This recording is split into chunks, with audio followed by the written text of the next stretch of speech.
Good evening, students of English Literature of 5th semester, and welcome to another session of our online classes. आज हम नया topic लेके आए हैं और जो आज टॉपिक पढ़ने वाले हैं वो है ओटावा रिमा। ओटावा का मतलब होता है 8, रिमा का मतलब हो गया यहाँ पे राइम, यानी 8 राइम वाली जो है ये एक राइम स्कीम है जिसको हम ओटावा रिमा कहते हैं। Ottawa Rima is a rhyming stanza. ये एक ऐसा स्टैंजा है, एक ऐसा बंद है from form of Italian origin, originally used for long poems on heroic themes. It later came to be popular in the writing of mock heroic works. इसका जो ओरिजिन है, यानी ये कहाँ से आई है ओटावा रिमा, ये इटालियन ओरिजिन से आई है। इटली में मतलब सबसे पहले इसका इस्तेमाल किया गया इटालियन लैंग्वेज में और उसके बाद ये इंग्लिश में भी यूज़ होने लगी। पहले शुरू में इसका इस्तेमाल किस में हुआ? लॉन्ग पोइम्स, जो बड़ी बड़ी पोइम्स थी, एपिक पोइम्स थी, खास करके जो हीरोइक थीम्स पे होती थी, ठीक है, किसी हीरो पे, किसी बड़े लेजेंड पे, उस पे जो है ये यूज़ जो है वो होती थी।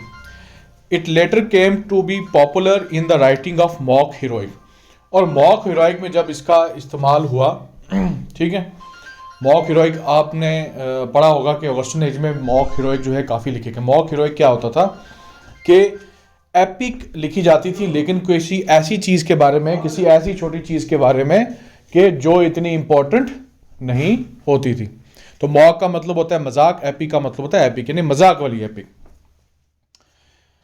It's earliest known use in the writings of Giovanni Boccaccio. और सबसे पहले ये जो ओटावा रिमा है ये किसकी राइटिंग में मिली? ये हमें इटली के एक राइटर, इटालियन लैंग्वेज में लिखने वाले जियोवानी बोकाचियो की राइटिंग में। The ottava rima stanza in English consist of 8 iambic lines, usually iambic pentameters. ये जो स्टैंजा है, ये जो बंद है, इसमें 8 लाइनें होती हैं और वो खास तौर पे, आम तौर पे वो लाइनें जो हैं वो खास तौर पे भी और आम तौर पे भी आइएम्बिक पेंटामीटर में होती है। आइएम्बिक पता है आपको, ठीक है, और पेंटामीटर हो गया 5 फीट्स, ठीक है। Each stanza consist of 3 alternate rhymes and 1 double rhyme. मतलब इसकी राइम स्कीम यही है, A B A B A B C C, ठीक है। ये सिसिलियन ऑक्टेव क्या है? ये सिसिली सिटी है इटली में, वहां से निकली है, उसी के बेस पे जो है ये बनी हुई है, ठीक है। अब इसकी कुछ एग्जांपल्स देख लेते हैं हम इंग्लिश में। तो कहने का मतलब यही है कि ये एक ऐसा स्टैंजा है जिसमें 8 लाइनें होती हैं आइएम्बिक पेंटामीटर में, और इसमें जो राइम स्कीम होती है वो A B A B A B A B C C, यानी ए बी 3 बार, A B A B A B A B A B A B, ठीक है, और फिर सी सी। और ये जो है वो पहले यूज होता था खास तौर पे लॉन्ग पोएम्स के लिए, फिर मॉक हीरोइक पोएम्स के लिए भी इस्तेमाल होता रहा, ठीक है। अच्छा, इसमें थॉमस हेवुड की ट्रोया ब्रिटिकानिया, उसमें भी यूज हुआ है, और ख़ास तौर पे the vision of judgment, Shelley translated the Homeric hymns into English in ottava Rima.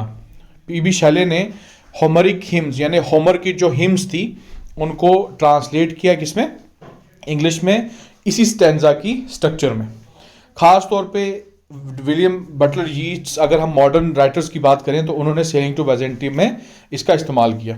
और एक और जो मशहूर है ओटावा रिमा, वो यहाँ ऊपर डॉन जॉन दिया हुआ है। बायरन ने डॉन जॉन जो है वो उसमें इसका यूज़ किया। अच्छा, in English ottava rima first appeared in Elizabethan translations of Tasso and Ariosto. English में पहली बार क्या हुआ कि जब तासो, ये भी एक इटालियन राइटर थे, इटालियन लैंग्वेज के, और एरियोस्तो वो भी, इनकी जब ट्रांसलेशंस आई इंग्लिश में, जो कि एलिजाबेथन टाइम में, यानी क्वीन एलिजाबेथ के टाइम पे आई, तो सबसे पहले वहाँ हमें ये देखने को मिलती है। The form also became popular for original work such as Michael Drayton's the barons' wars. और कुछ ओरिजिनल वर्क्स, यानी खुद बना अपने वर्क्स लिखे हुए थे, उनमें भी इसका इस्तेमाल हुआ, जैसे कि माइकल ड्रेटन का द बैरन्स वॉर्स।